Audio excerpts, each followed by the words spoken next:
All right, I'm pressing record. Enough planning.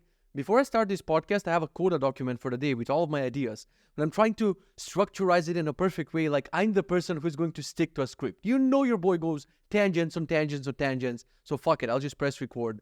I can't believe it. We made it to episode 24, I think. So welcome to Kitze, the podcast with a terrible name. Even though someone said that they liked, I think it was a DM or a comment. They're like, yeah, I really like the name Kitze. I think it's good. So I don't fucking know. Probably I'll keep it. I don't know. So in this podcast, I'm talking about my personal self-development journey and trying to make it in life, whatever that means. Very open-ended goal, I would say. We're going to discuss habits, routines, pomodoros, work-life balance, working out, healthy food, life hacks, being a dad, self-help books, running startups, creating apps, and a bunch of other things. Or we're going to discuss something completely else because going to go on tangents. So if this is your cup of tea, walk with me, put on your headphones, put on your shoes, go for a walk. It's freaking amazing. Even in winter, I walked today. It was like 0 degrees outside, still walked. Topic of the day is going to be a bunch of random shit. Don't forget to send me video questions. Only one person has done that. Has done that so far. So thank you, Hiri, for sending that, or send me a question in the comments. Hopefully, I'm going to answer one of your questions today. No conferences that I'm going to soon. Yeah, so let's do a quick Benji review and then let's move on with the day. Sleep time and sleep score. Yesterday I was recording the podcast late, so I went to bed late around 11:30 and I woke up around 7:30, 7:40-ish, so slightly moved all of the plans from the morning. Hydration, it's working fine. This pepperoni is working fine for me. Fasting, as always, I'm doing like around 18 hours of fasting. I started another one. Weight, I forgot to measure myself today. I'm not doing any sort of cheating. Like I don't feel like I had some cheat meals or whatever. I just forgot to measure. Workout, I'm really glad that today I woke up with sore muscles after a long time. So I've been using this Copilot app, which has like do the tricep extension. And yesterday, your boy just did the Balkan disco workout by myself, 1 hour, no Copilot. And finally, I woke up and every muscle in my body hurt. So I woke up with like, fuck yeah, dude, this is what I wanted. Probably I'm going to be canceling Copilot. I have a new plan for my workouts. So I stuck to this old plan for like 0.3 hours. And now I have a new one. You're going to hear about it later. Walking, I did my walk today. I have like around 16,000 steps and I'm planning to go out and walk my dog after this. So probably it's going to be around 17,000, 18,000 steps today. Meals, everything is green. The only little cheaty thing that I'm doing is I don't have protein powder right now because it arrives from space, from Mars. I can't wait for them to produce this protein powder on Mars for me to fucking get it. So I'm cheating a little bit by using maple syrup on honey. I've been using maple syrup for 2 days and my wife saw it on the counter. And she's like, oh, have you been using maple syrup? And I'm like, yeah, I'm a human. Give me a break. So that's the only cheaty thing that I've been doing. Still killing this oatmeal daily. And I fucking love it. You remember the diet that I said I'm going to go on? What was it called? The low carb, slow carb, fuck all of that, dude. Oatmeal for life. Pomodoros, I'm a donut because we had a very long meeting with MJ today. It was probably around an hour-ish, I would say. Less than an hour, but definitely 2 pomodoros. And I missed, while I was working on the course, hallelujah, I missed 1 Pomodoro. So today I would say around 4.5 hours of work, which is way better. Like we're getting there, but I don't have the habit. Like I have there's a feature in Benji. If I go to settings, I'll show you. There's this feature which I don't have enabled. If you go to the desktop app and you go to menu bar tray, like it says, show a warning when there's no active Pomodoro. Like I cannot show you right now because it's in the menu bar and I'm not capturing that. But I'm disabling this just because when I'm recording the course, I don't want the big ass thing in the menu bar. But now I realized I started hiding the menu bar. But when I hide the menu bar, I cannot see the warning, whatever. When I'm finished with the course, this is going to nudge me more. But I think I mentioned it before.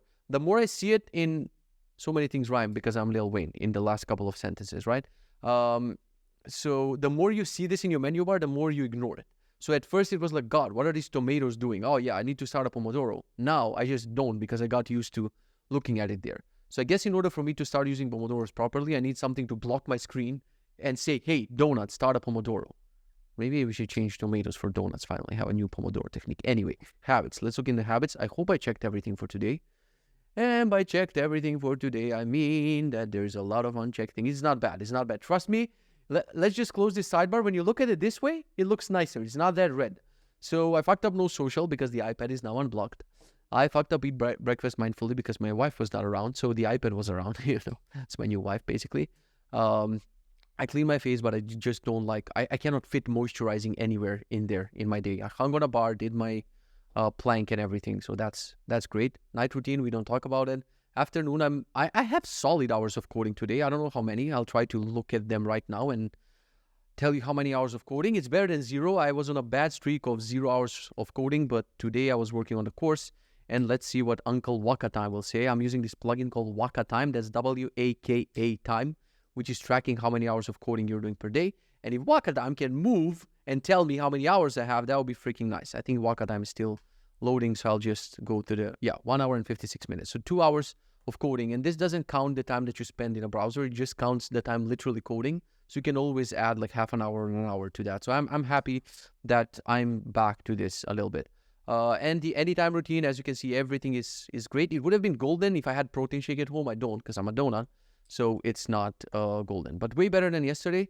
Definitely one of these days, I'm going to implement the percentage-based improvement in Benji to know basically what's the percentage of habits for today and how are you better than the other days. Because this way I just look at, oh, this is red, this is green, but I need a number. I want to know that I'm better 1% every day. If you just did something every day for 360, that fucking cringy post on Instagram. But it's kind of true, every day just a little bit and you're going to get there. Let's just go quickly to our goals. Getting to 85 kilos, getting there very slowly, but I'm going to fucking get there. I'm going to look like a skeleton. Paying out this house. I'm making moves, that just call, like, I like the situation that I'm in right now. I don't feel desperate anymore. I like that you guys are watching. I like that you're commenting. Don't forget to subscribe and leave a comment and a review on the podcast apps. But I really think that things will be different this time. So I'm not doing anything to directly pay off this house, but I think the right moves will lead me to my products making money and paying off this house. 4 books per month. We'll see, depending on how many times I'm at the dentist. Being at the dentist directly correlates with how many books am I listening to on audiobook, because I'm listening on the way there while I'm driving on the way back, and at the dentist until she interrupts me with something like, and I'm like, what are you saying? She's like, whatever. So yeah, 6-pack this summer. I hate working on my core, and I hate the advice from my mom. She's like, the most mom advice ever. You look great, but you need to do more stomach exercises. Woman, how can I tell you? There's no such thing as spot fat reducing. Like, it doesn't exist, like fat loss, but only in one spot. Yeah, you either lose fat in your entire body, or you cannot just target the stomach and be like, you just gotta do more abs, sweetie. Doesn't work like that. Also, I hate working on my core. It's like a punishment. Fixing leg pain. I finally have, see, just me babbling on this podcast did something about this. I would have dragged this for forever, but I have a meeting with Arthur, my physical therapist, the one who was helping me with the leg, tomorrow at 5 p.m. I would love to end on Friday, after everything is said and done, at 5 p.m. I would love to have a meeting with a physical therapist. Fuck yeah, dude. But there's hope. So that's great. All right. So things that happened today. I have a new plan regarding workouts. Why do I have a new plan regarding workouts? Let me see if I can share my calendar with you if there's nothing private in there that you're not supposed to see. I think you've seen the calendar, and you know that every morning, like I have Monday, Wednesday, Friday, it's going to be strength workout, and the rest of the days is like walking on the treadmill in the morning. I don't like that because I don't like starting with my work too fucking late. I don't like it when it's like 10 a.m. or 11 a.m. and I'm starting with work and I'm like, I need to do the sauna. Fuck all of that. So today I watched a YouTube vlog by a woman explaining her routine. And she said that she switched the strength training to the afternoons because it wasted a lot of time and it wasted a lot of energy in the morning. So then when she came to work, she felt like, I don't want to do anything. And I feel like that. But you might be like, Kitze, we're listening to this. You were doing that for a while, but you said, like, basically, if I do my work in the morning, then I get exhausted, and there's a slight chance that the workout might not happen. But I have a solution. I hate using Copilot. I don't like this virtual training relationship. Honestly, it feels like training with an AI. It doesn't feel like training with a real trainer. He just makes a list of exercises, and that's it. So I want a real trainer to start coming to my place. And basically, what I'm going to do is, my plan is to immediately start working in the morning, have like a very, very short morning routine, maybe take out my dog when the weather is nice, just not to go on the computer immediately. And then to make sure that I'm training, at 3 p.m. I have a training booked with a trainer at the end of my workday, maybe 2:30, 2:45, something like that, just so I can have 1 hour of workout, 15 minutes to shower, and then I go upstairs and we have lunch. So that's the plan. And I think that's way better than me wasting kind of my entire morning and then I just prolong it a little bit. I'm like, today I was like, hey, MJ, let's postpone the meeting for 15 minutes, for 30 minutes, and I don't take my morning seriously. I think that's the most energetic part of my day, and I'm just wasting it on this training. So I wanted to make sure that I'm still going to do the training and that I only going to do it if I do it with the trainers. That's my freaking plan. Another thing is I got fed up with I realized that you got to have random events in life, like random errands, like washing the car, taking the dog to the groomer, taking the dog to the veterinarian, getting a haircut, taking the baby to whatever, vaccines, or taking her to the doctor. Like, there's so many things that happen throughout the week. So I decided I'm going to try an old thing that I've tried at some time. at some point is swapping Wednesday for Saturday. So basically, I was thinking about it, and today I just told MJ, you know what, like, fuck it, let's just do it. From next week, Wednesday is my Saturday. Meaning, on Wednesday, try to book anything. Meeting with people, any errand that I need to do, batch like multiple errands, like go to the dentist 3 times or to the mall or getting bubble tea. I'll do everything on fucking Wednesday. And then I know that on Saturday, there's no one around. There's no one to bug me. There's no meetings. There's no errands. I know that Saturday should be one of my most productive work days because I don't have training. I don't have anything. Like, it's going to be only for work. And on Wednesday, like, I also have to have some family time because usually the weekend is for family time. But if I swap it, like, I'll try to balance on Wednesday to do as many errands and chores and possible, and also to have some chill time. But then on Saturday is going to be my work day. Going to try this for hopefully a couple of weeks. I change my mind way too often. I don't know if I told you about the situation where when we were a bigger team in Sizzy, it was like Zico, Praneet, me, and Maria. And we were having a Zoom meeting, but I'm changing my mind so much that it turned into a meme eventually, that I cannot choose, which path are we on. And at some point, I connected to the Zoom meeting somehow twice, and one version of me was like faster and the other version was slower or whatever. And I think Zico took a screenshot of the 2 versions of Kitze saying 2 different plans. Like, one plan would be like, we're going to go all in on Benji, and one plan was like, let's go all in on Sizzy. So we're going to see if my Wednesday and Saturday plan works out this time. I'm going to let you know. And yeah. What else? So we had a meeting with MJ. He suggested also Monday and Friday to be no meeting days, just so I can have 2 days when I know that no meeting will happen on these days and I can actually plan to do my work. I got fed up with me not recording the course, so I had a proposition from MJ, which unfortunately he rejected, but we're going to figure out something. I decided to bully myself into finishing this fucking course, man. I'm tired. I'm really tired. Like, I just envisioned the day where I'll wake up, there's not going to be course for me to record, and I'll just code on Benji. It will be bliss for me. So I proposed to him that any day that I don't record the course, at least one video, he gets the next day off. Basically, MJ is going to Hawaii. Basically, MJ is going to have a very long vacation. He's laughing right now. He's listening to a podcast. He's laughing. But I'm a stubborn motherfucker. I'm not going to let him have that. So today, I recorded 5 modules of my course. So I didn't record for 3 hours, but I realized that maybe because I put this intimidating block in my calendar, like my entire day was like record 0 to ship. Maybe that's why it was, I felt repulsed by it. I was like, oh no, that's fucking too much. Like today, I didn't say like how many hours I'm going to record. I'm like, okay, let's just go and start recording, and then it flows. Once you start one video, I think I mentioned the fucking thing. There's a video that I recorded called the Lego Epiphany. The short version of it is like, if you look at a box of Legos and you look at the box sealed, it's like this castle behind, like this. Where's the thing here? This is the Harry Potter castle. It's like, I don't know how many pieces. And when I saw it in the box, dude, it's like the box is too fucking big, and it has like, I think 34 packets in it. So I'm never going to build it because I was too intimidated by it. But when we lived in a previous apartment, now I don't even know where the packets are.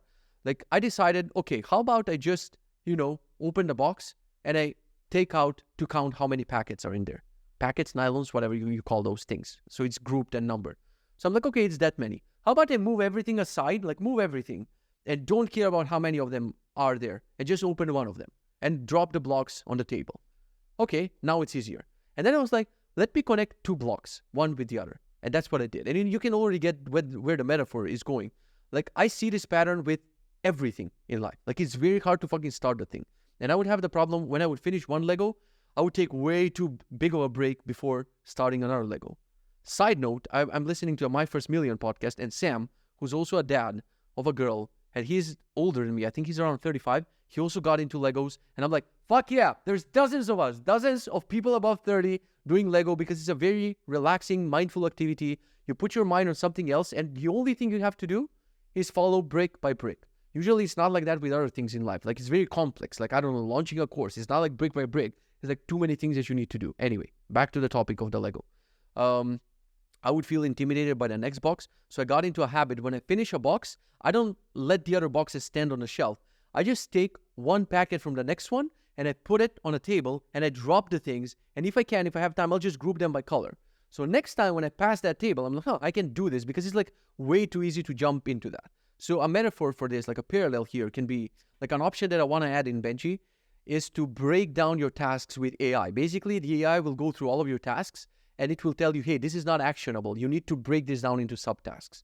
Because if it's not an action, like a lot of books about to-dos have talked about this. If it's not an action you can take right now, if it's just too broad, like your brain just doesn't want to do it because you cannot do that action. You got to figure out what are the sub actions. So I want to make this more easier in Benji by using AI and breaking down all of your tasks. And basically the AI figuring out, hey, some of your tasks are not actionable. Do you want to break them down into smaller tasks? And also have a button for manually drilling down into a task or a project or a goal or whatever it is. I think that's going to help a lot of people, including me, because it's always, the hard thing is just pulling out one step and taking it. So it was like that with the course.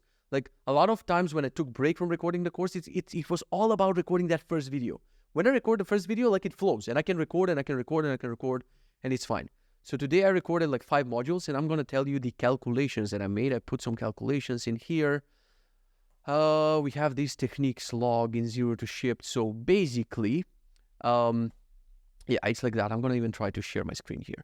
So we have, these are the total amount of modules. So I'm using Coda for this. For people who are listening to audio, I'm sorry, maybe you can hop on YouTube and I'm going to try to narrate everything I'm saying.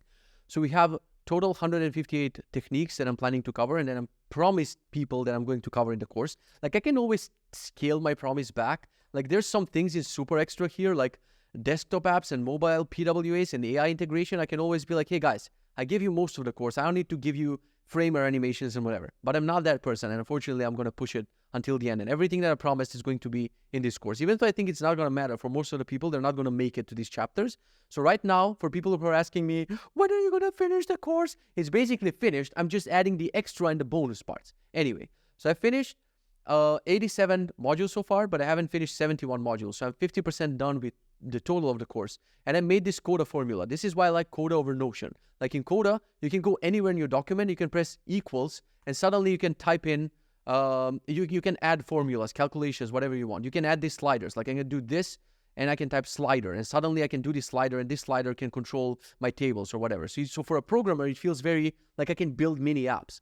So I was like, okay, just not to be intimidated by the size of my course, let me calculate, if I cover X amount of techniques per day, how many days will it take me to finish the course? So here if I put 3, it says that it's going to take me 24 work days, which in total is like 34 days with weekends, and I'll finish it approximately on 13th of March.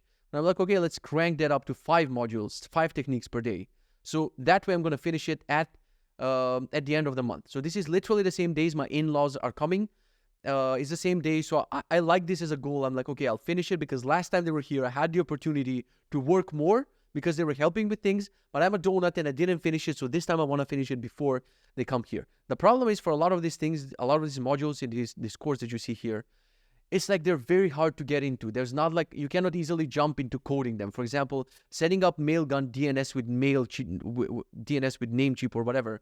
Like it's a complex topic because last time I did it was probably a year ago, and now I need to remember and dig into my apps, and basically the recording part is going to be smaller because most of the part is going to be research. Or I'll be 100% honest with you. Never in one of my apps have I personally coded, sign in with GitHub, sign in with Twitter, or sign in with Google. So it's probably easy. It's not that hard, but I'll need to research that first. So it's not about I can easily jump into recording. So I cannot just start recording. I need to do a little bit of research. So that's been preventing me until now. But hopefully with this new bet that we have with MJ, he was like, sorry, my company doesn't allow me to take days off. So I have to still report doing some things. But tomorrow we have another call. I'll try to find a way to have some serious, consequences if I don't do this. But I think now when I have the calculation, I feel like more motivated that actually if I do 5 modules, I see the date. Like I know when I'm going to finish this. Just 5 modules per day takes the doctor away.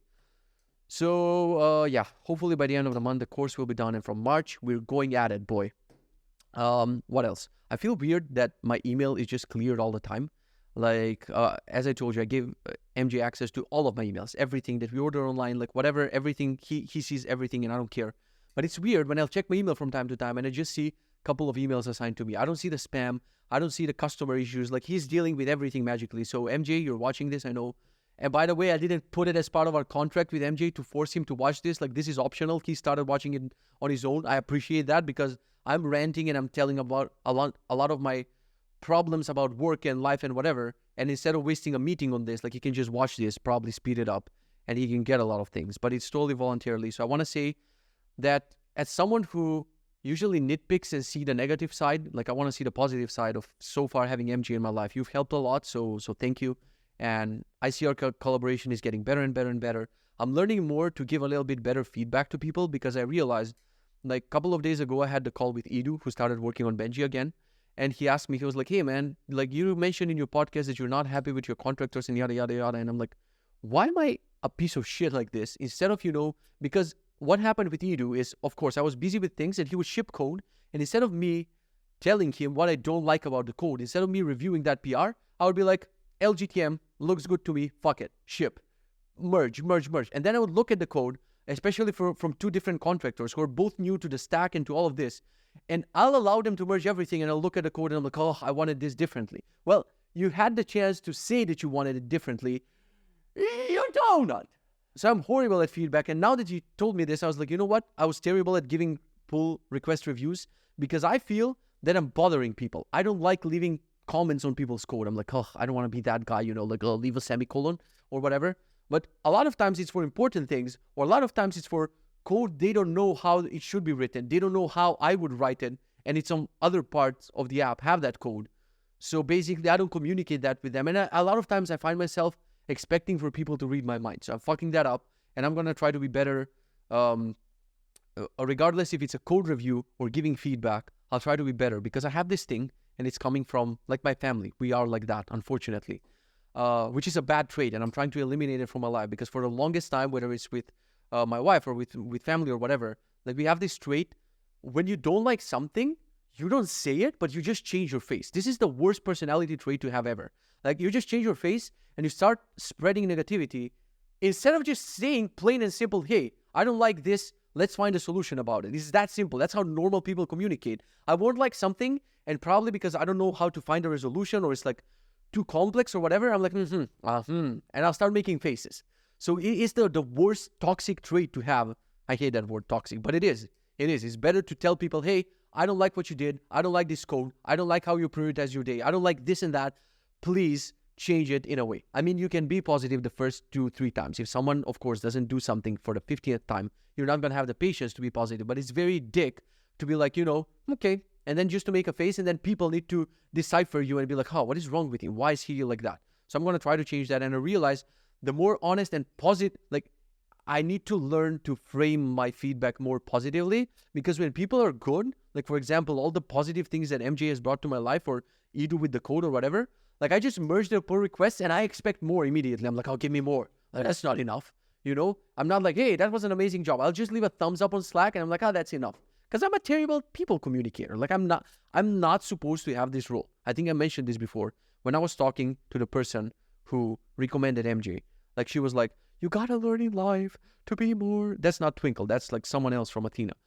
You gotta learn in life to how to delegate and how to talk to people. And I'm like, do you understand that my life goal is to talk to only a single person in my organization? Because if I talk to 5 people, with one of them, I'm gonna fuck up. I don't want to learn extra people skills. I don't want to learn all of that shit. I just want to be the introvert programmer who's like doing his thing, and to have one person, like a CEO of my company, who's dealing with the feedback of everyone. Otherwise, like I'll try, but I'll never change my personality 180, I am who I am in that regard. And I don't see myself, being the nice people communicator who's going to pump everyone about something. Like for now, I'm not that person, but I'm trying.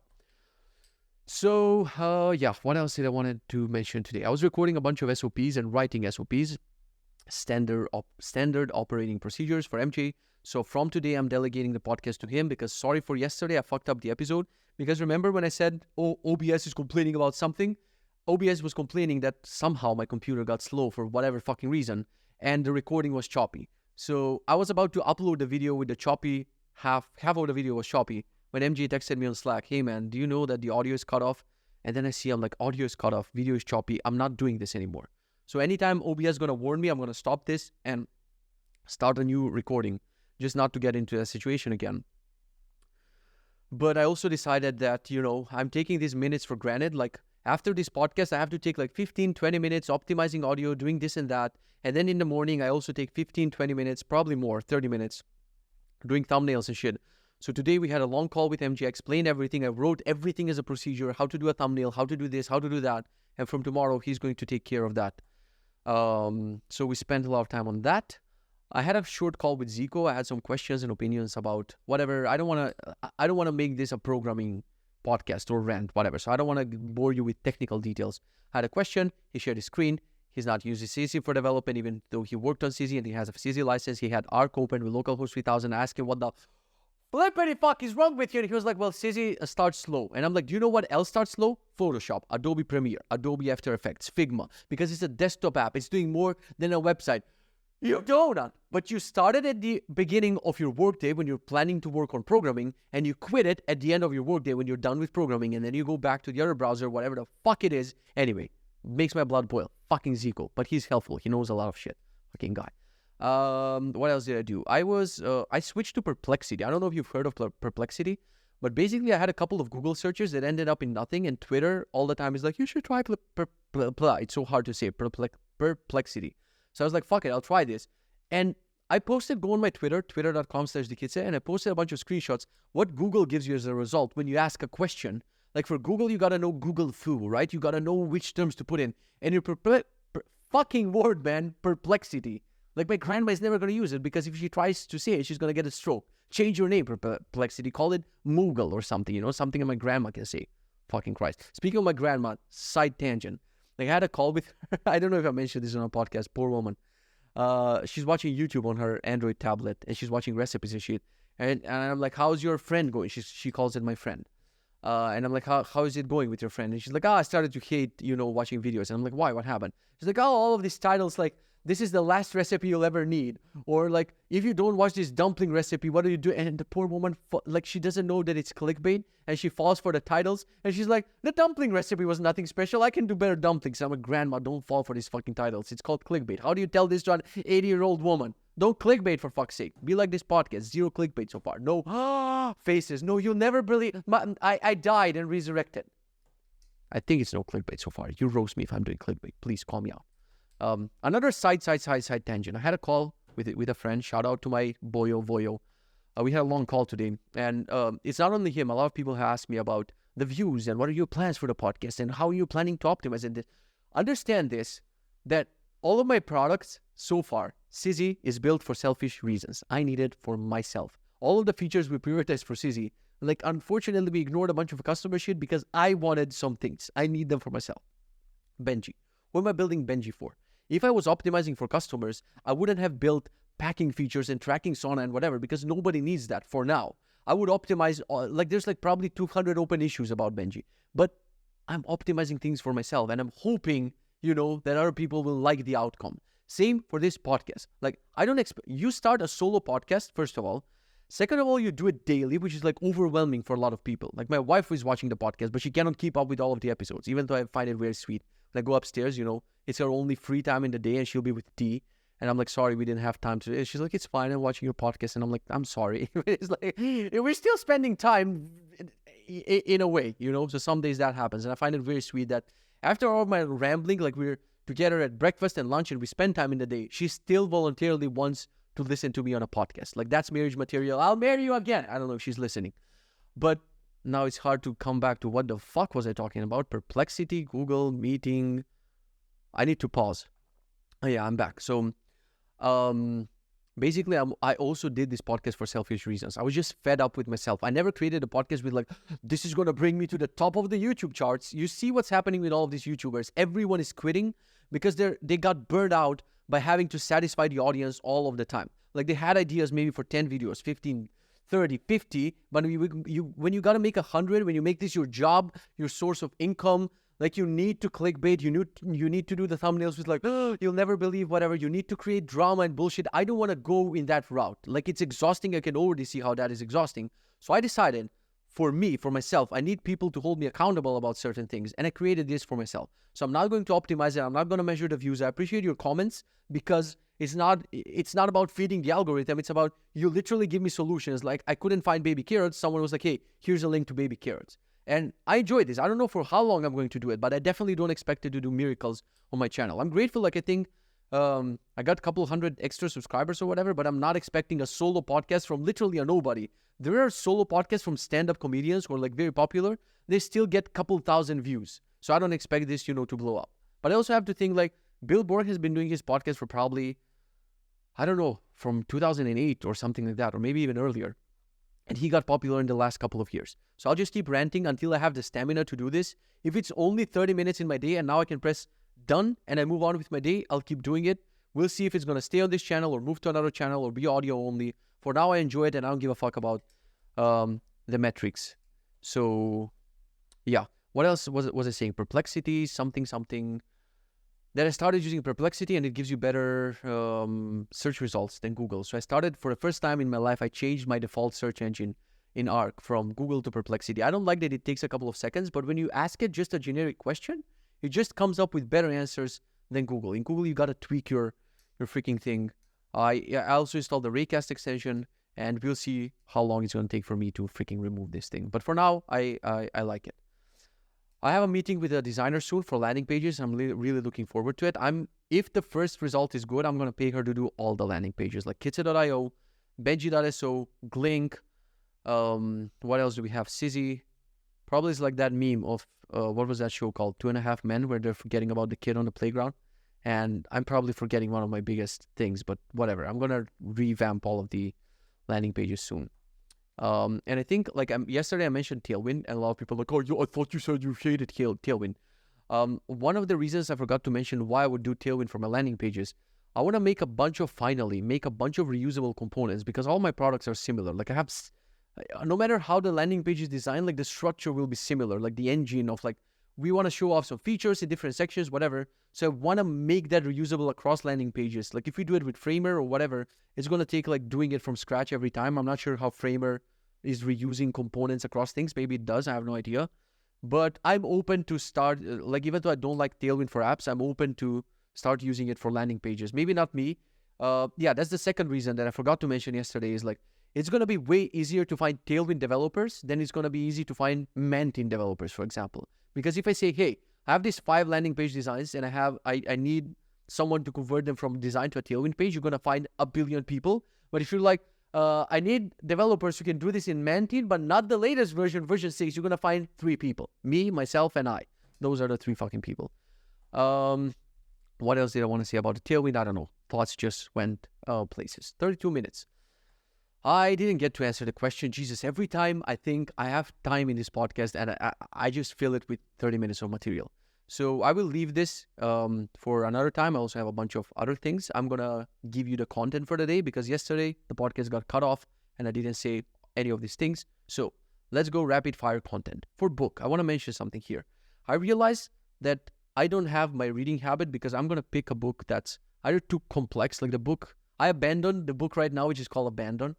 Get it? I abandoned because that's what it said in the title. I picked it up, I read Abandon, and I immediately abandoned the book because it's with like 2 timelines. There's like a present timeline and there's like a past timeline.